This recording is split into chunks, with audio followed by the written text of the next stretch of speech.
a phishing kit, the backend to the phishing attack. It allows the attacker with very little coding or technical skill to launch a phishing attack.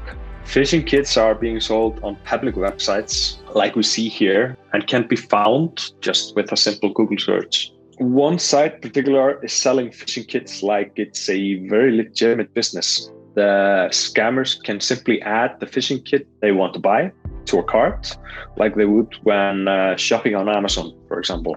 And this site offers phishing kits for all the popular brands out there. SharePoint, Office 365, LinkedIn, Dropbox, and there's a large variety of brands being offered by the site.